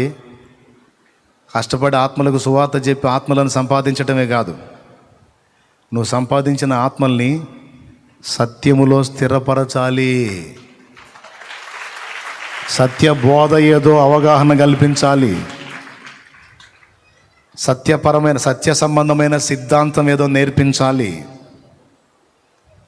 పనికిమాలిన బోధలు లేచినాయి ఈరోజు, పనికిమాలిన బోధలు లేచినాయి. ఈ బోధలు వ్యాపిస్తున్నాయి. ఈ బోధలు మనుషుల్ని భక్తికి ఆత్మీయతకు దూరం చేస్తున్నాయి. ప్రార్థన అక్కర్లేదంటాడు ఒకడు, అదంత ప్రాముఖ్యం కాదంటాడు ఒకడు. ఆరాధన అక్కర్లేదంటాడు ఒకడు, యేసు దేవుడు కాదంటాడు ఒకడు. అసలు యేసు గీసు తర్వాత పక్కన పెట్టు, ముందు శనివారం ముఖ్యం అంటాడు ఒకడు. రాకడ లేదంటాడు ఒకడు, రాకడ లేదంటాడు, రాకడ అయిపోయింది అంటాడు. యేసయ్య వచ్చాడు వెళ్ళిపోయాడు, ఇక రాకడ లేదు, ఇప్పుడు జరుగుతుంది 1000 ఏళ్ల పాలన అంటాడు ఒక భ్రష్టుడు. రకరకాల బోధలు. పరిశుద్ధాత్మ లేదంటాడు, ఆత్మాభిషేకం లేదంటాడు, కృపావరాలు ఆగిపోయాయంటాడు, దయ్యాలు లేవంటాడు. చక్కని తీయని వాక్చాతుర్యాన్ని ఉపయోగించి ఈ దుర్బోధ మొత్తం